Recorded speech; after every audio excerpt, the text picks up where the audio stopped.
안녕하세요. 건행못삼TV 공인회계사 천승호입니다. 자, 이번 영상은 감정평가사 2024년도 기출문제 중 마지막 영상으로서 원가회계의 두 번째 유형에 해당하는 문제를 소개해 드리겠습니다. 바로 시작합니다.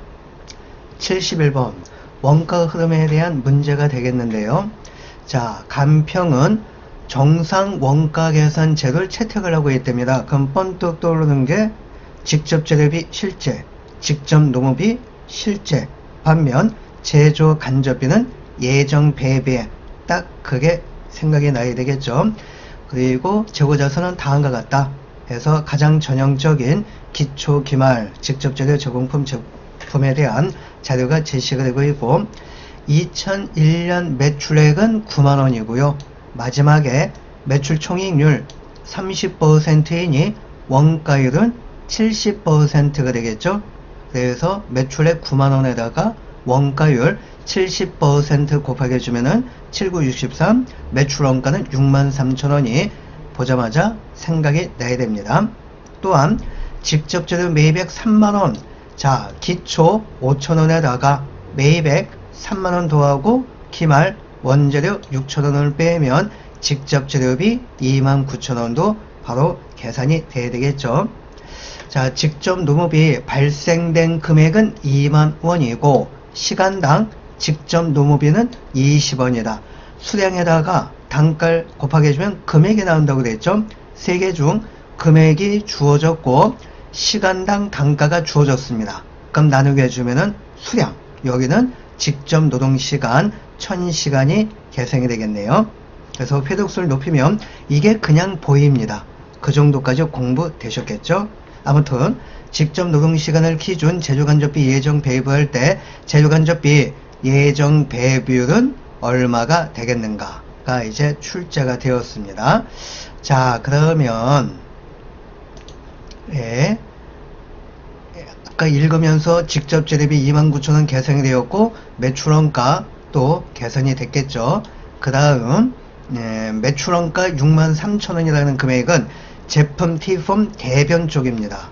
대변 쪽이죠. 그래서 대변 쪽 금액에다가 기말 제품 같은 대변 5,000원 더하고 그 다음 반대쪽 차변 7,000원을 빼면 제품 T폼 차변 쪽에서 단기 제품 제조원가를 구할 수 있고요. 이 제품 차변 쪽의 단기 제품 제조원가는 곧 제공품 대변 단기 제품 제조원가하고 똑같은 금액입니다. 자, 제공품 기말 12,000원 적고 차변 쪽에 기초 제공품 적고 그리고 아까 읽으면서 계산한 직접 재료비 29,000원 적고 또한 자료에 주어진 직접 노무비 2만원 적는다면은 대차 비계에 의해서 제조 간접비 14,000원을 구할 수 있습니다. 그리고 얘는 실제가 아니고요 예정 배비액이 되겠죠. 자, 금액 계산이 되었습니다. 그리고 아까 직접 노무비 발생액 2만원 나누기 시간당 인건비 20원 나누기 해준다면 직접 노동시간 1000시간이 계산이 되겠죠. 그래서 금액 14,000원을 나누기 1000시간으로 나누게 해준다면 이제 바로 정답인 제조간접비 예정 배비율 14원을 구할 수 있게 되겠습니다. 그래서 정답은 3번이 정답이 되겠네요. 자, 그 다음 문제. 종합원가 계산 중에서 가장 난이도가 높은 파트가 공송품 쪽입니다. 공송품에 대한 문제 한번 살펴보죠. 종합을 채택을 하고 있고 관련 자료는 다음과 같답니다. 그래서 기초제공품 60개 70%, 착수량이 300개이고 기말제공품 80개인데 전환 원가 가공비 완성도는 50% 주어졌어요. 그리고 이제 밑에 직접 재료비는 공정 초기의 전량 투입, 전환 원가 가공 원가는 균등하게 발생. 이게 제일 많이 제시가 되고 있는 자료가 되겠죠. 품질 검사는 가공비 완성도 80% 시점에서 이루어진다. 검사 시점은 80%이고 품질 검사를 통과한 합격된 제품의 5%가 정상 공송품으로 계산이 되겠습니다. 자, 그러면 여기서 가장 중요한 정보가 바로 이 내용인데요. 단기에 착수가 되어서 완성된 제품이 200개다. 착수가 되어서 완성된 제품이 200개래요. 그냥 완성된 제품이 200개가 아닙니다. 착수가 된 물량이 300개인데 이 중 완성된 게 200개래요. 그러면 기초제공품 물량하고 더해주면은 완성품 수량은 260개가 계산이 되겠습니다. 자, 아무튼 이랬을 때 비정상 공성품 수량은 몇 개가 되겠는가 해서 위에 적혀있는 자료 제공품 T폼에다가 대입을 해주면 되겠죠. 기초제공품 물량 60개, 완성도 70%, 착수가 된 물량 300개, 그리고 이 300개 착수가 된 것 중 완성된 게 200개이고 기초물량 60개 더해주면은 완성품 물량 260개가 계산이 됩니다. 기말 제공품 80개죠. 그 다음에 완성도 50%입니다. 그럼 마지막에 대차 피개 위에서 대변 피어 있는 20개가 바로 공성품 수량이 계산이 되겠고 이거에 대한 완성도는 검사 시점 80%입니다. 자, 이 공성품 20개는 또 나눠지죠. 정상 공성품 수량과 비정상 공성품 수량 이렇게 나눠집니다. 그래서 정상 공성품 수량은 검사 시점을 통과한 합격된 제품의 5%가 정상 공손이라고 하였으니까 합격된 제품을 구해줘야 됩니다. 자, 합격된 제품 검사 시점이 80%이고요. 기초는 70부터 스타트가 되는 거죠. 70, 80 단기에 검사 시점을 통과하였습니다. 합격된 제품이 되겠고요. 또 단계 착수가 되어서 완성된 물량 20개는 무조건 합격된 제품이 되겠죠. 자, 기말제공품 50%에서 끝났습니다. 근데 검사 시점은 그 이후 60, 70, 80%가 되겠죠. 50 이후죠. 그래서 얘는 단기에 검사가 된 게 아니고요. 내년도에 검사가 이루어지는 겁니다. 그래서 아무튼 단기에 검사 자체가 실시가 되지 않았으니까 합격 유무를 모르는 거죠. 아무튼 합격된 제품이 아니라는 겁니다. 그래서 검사 시점을 통과한 합격된 물량은 260개가 되겠고요. 요게 5%가 정상 공성품 물량 13개가 되겠고 전체 공성품 물량 20개에서 13개를 빼면 비정상 공성품 물량은 7개가 계산이 되겠네요. 그래서 정답은 1번이 정답이 되겠습니다. 자, 다음 문제입니다. 표준 원가 계산에 대한 문제가 되겠고요. 2001년 초 영업을 개시했으니까 기초는 없죠. 표준을 채택하고 있고 킬로그램당 실제 구입 가격은 5원, 액추얼 프라이스가 되겠네요. 그리고 한 개당 직접 재료 표준 원가는 6원인데 세분화 해보니까 한 개 만들 때 2kg 원재료가 투입이 되고요. 킬로그램당 SP가 3원입니다. 그래서 한 개당 SP는 6원. 또 차이 분석 결과 구입 가격 차이가 3,000원 분리 주어졌어요. 얘는 가격 차이를 구입 시점에서 파악을 하라는 겁니다.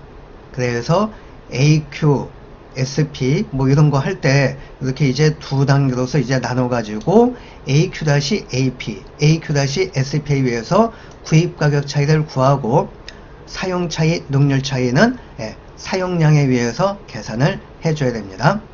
자, 아무튼 능률 차이가 또 900원 유리한 차이가 발생됐네요. 실제 제품 생산량이 800개일 때 기말 재고 수량은 몇 개가 되겠는가? 그래서 기초가 없죠. 영업을 개시했으니까. 그래서 구입량에서 사용량을 빼면 기말 수량을 구할 수 있습니다. 자, 대입을 해주면 됩니다. 그래서 실제 구입 가격 5원이죠. 액추얼 프라이스 5원. 여기다 기입을 하고, 그 다음에 킬로그램당 SP는 3원입니다. SP 3원은, SP는 다 똑같죠. 3원, 3원, 3원. 그 다음, 구입 가격 차이가 3,000원 불리한 차이가 주어졌네요. 불리한 차이라는 것은 왼쪽이 더 크고, 오른쪽이 더 작은 경우가 되겠죠. 능률 차이, 900원 유리한 차이도 주어졌죠. 얘는 왼쪽 금액보다도 오른쪽 금액이 큰 경우입니다. 자, 실제 제품 생산량 800개 주어졌고요. 한 개당 표준 투입량은 2kg도 주어졌죠. 그러면 SQ, SP 곱하기 해주면 금액이 4,800원이 계산이 되겠고, 능률 차이가 유리한 차이니 왼쪽 금액이 더 작아요. 그래서 3,900원이 나오고, 나누기 3원 나누기 해주면은 사용량을 1,300kg을 구할 수 있게 되겠습니다. 자, 그러면 이제 구입가격 차이 한번 살펴보죠. 구입가격 차이 3,000원 분리라는 것은 이런 내용이 되겠죠. 실제 가격이 5원이고요. 요건 여기에서 하는 게 낫겠다. 5원이고 SP가 3원이죠. 그래서 표준가격보다 2원 돈을 더 주고 비싸게 구입을 했으니까 불리한 차이가 나는 거고, 그래서 전체 불리한 차이 3,000원 나누기 2원 나누게 준다면, 자, 실제 구입량 1,500kg을 구할 수 있게 되겠습니다. 그래서 구입량은 1,500, 사용량은 1,300 빼면 기말 재고 수량은 200kg이 계산이 되겠네요. 그래서 4번이 정답이 되겠고요. 자, 다음번 문제 75번은 전부 원가 계산, 변동 원가 계산, 영업이 비교하는 문제가 되겠는데요. 자, 조금 변형, 응용이 되어서 출제가 되었습니다.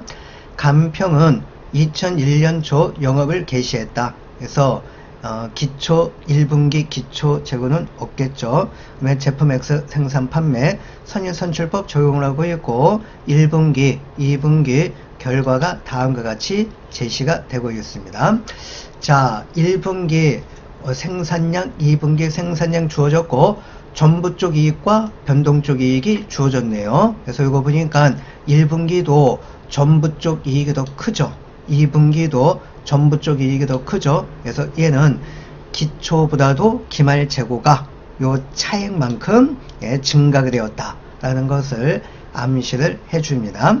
자, 1분기 판매량이 400개래요. 그러면 1분기 500개 생산을 하여서 400개 팔았으니까 1분기 말 재고는 100개가 되겠고, 기초는 당연히 없겠죠. 영업을 개시했으니까. 그 다음에 2분기에는 800개 생산을 하여서 750개 팔았으니까 50개가 재고가 누적이 되겠죠. 1분기 말, 2분기 초 기말 2분기 초 재고 100개에다가 50개가 더 누적이 됐으니까 2분기 말 재고는 150개로서 계산이 되겠네요. 좀 이따 또 살펴보죠. 아무튼 이때 2분기 발생된 고정 재료간접비는 얼마가 되겠느냐. 자, 먼저 1분기를 한번 분석을 하도록 하겠습니다. 자, 그래서 전부 쪽 이익이 주어졌고, 그 다음에 변동 쪽 이익도 주어졌죠. 그래서 7,000원, 5,000원. 그래서 전부 쪽 이익이 2,000원만큼 큽니다. 그러면 기초보다도 기말 재고가 2,000원만큼 증가했다라는 것을 알려주게 되겠죠. 기초는 없어요. 영업을 개시했으니까.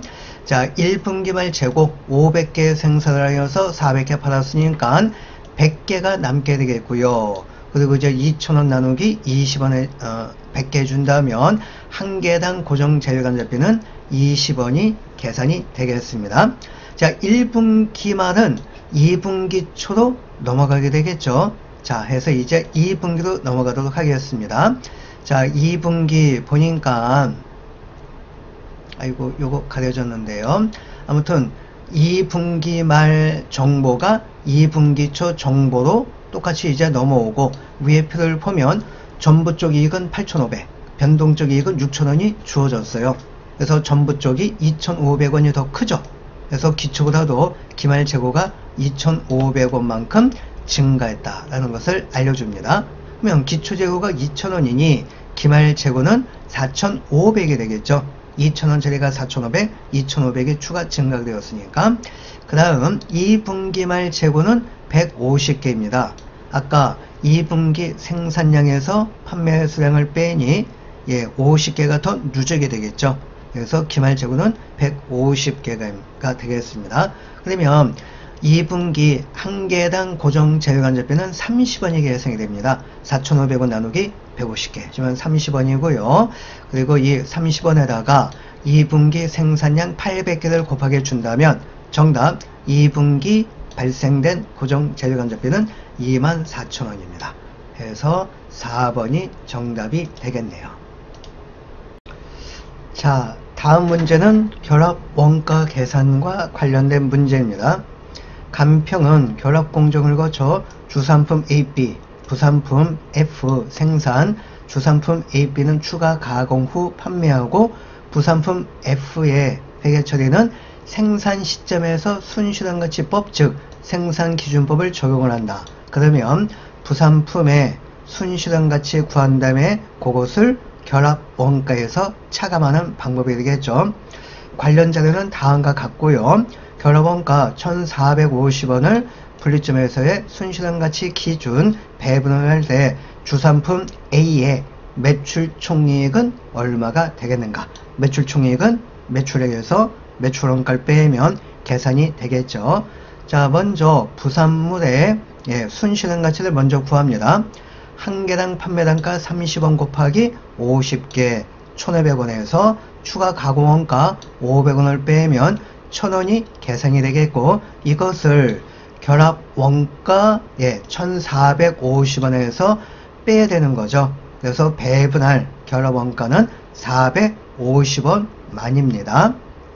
그래서 밑에 해설도 그렇게 이제 소개가 되고 있죠.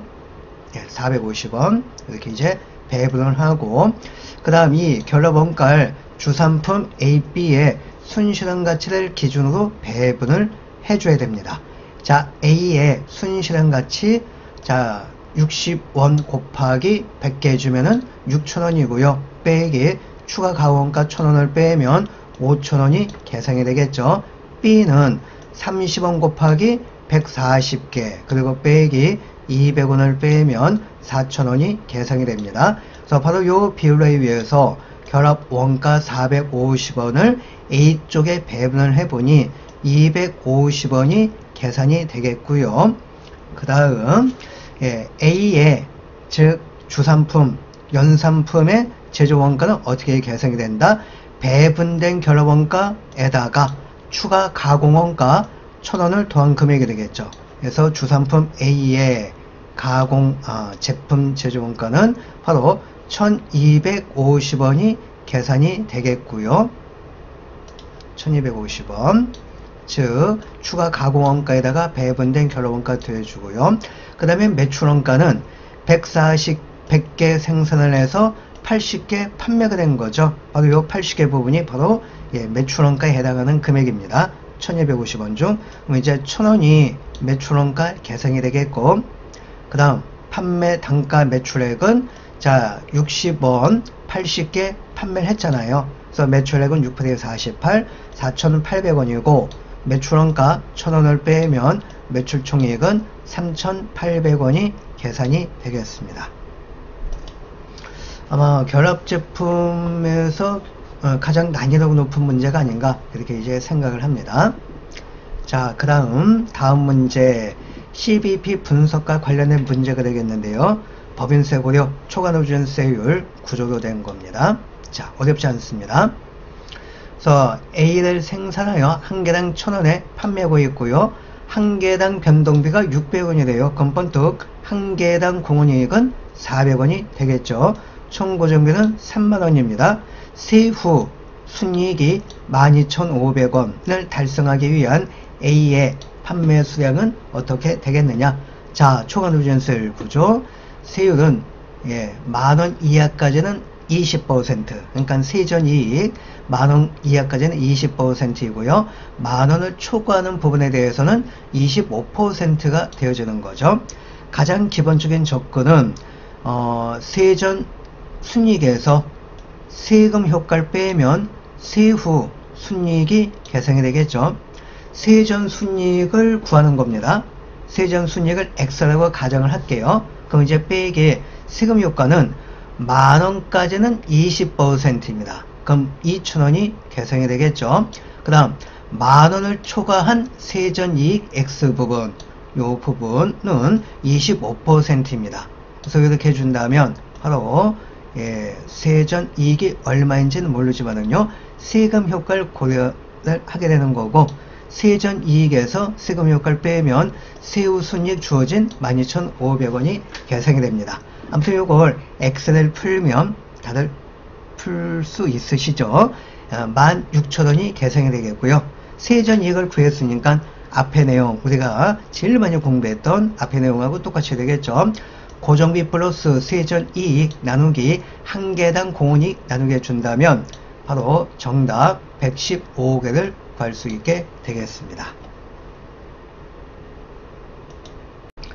자, 마지막 문제입니다. 투자 수익률과 잔여 이익에 대한 변형된 문제가 되겠는데요. 두 개의 사업부 XY를 운영하고 있고 최저 필수 수익률은 10%입니다. 잔여 이익 구할 때 필요한 정보가 되겠죠. XY의 평균 영업용 자산, 즉 투자 금액은 X가 7만원이고 Y가 5만원입니다. X의 투자 수익률 15%, 그리고 사업부 X 잔여이익이 Y보다 2,500원이 더 크다. 즉 Y가 더 작다는 거죠. 이때 사업부 Y의 투자 수익률은 몇 %가 되겠는가 라고 하였는데요. 자, 투자 수익률 공식 아시죠? 분자가 영업이익이고 나누기 투자금액인데 여기에서는 영업용 자산입니다. 해서 X의 투자 수익률 15%는 분모 7만원이고요. 분자 영업이익을 먼저 구해줘야 돼요. 곱하기 하면은 나오겠죠. 7만원 곱하기 15% 곱하기 해주면은 X의 영업이익은 1,500원이고 X의 잔여이익은 영업이익 1,500원에서 빼기 영업용 자산 7만원에다가 최저 필수 수익률 10% 곱하기 한 7,000원을 초과하고 있는 금액이 바로 잔여이익 3,500원입니다. Y의 잔여이익은 더 작죠. 2,500원. 그러면 1,000원이 되겠고요. 잔여이익 1,000원 Y 구했으니까 얘는 Y의 영업이익 빼기 Y의 평균 영업용 자산 5만원에다가 필수 수익률 10% 그러면은 5,000원이 되겠고요. 이항을 시키면은 영업이익은 6,000원입니다. 자, 끝났습니다. Y의 투자 수익률 분자 쪽 영업이익은 6,000원이고 Y의 평균 영업용 자산 분모는 5만원이에요. 그래서 계산해 보면은 12%가 정답이 되겠습니다. 그래서 2번이 정답이 되겠네요. 자, 해서 오늘 영상을 마지막으로 해서 감정평가사 2024년도 기출문제 해석을 다 마무리를 하였습니다. 조금 긴 텀이 있었는데요. 이거 죄송한 말씀을 드리도록 하겠고요. 2025년도 감정평가사 시험, 관세사 시험 모든 수험생분들 합격하시기를 기원을 하겠습니다. 여러분들의 건강하고 행복한 멋진 삶을 기대하겠습니다. 건행머쌈TV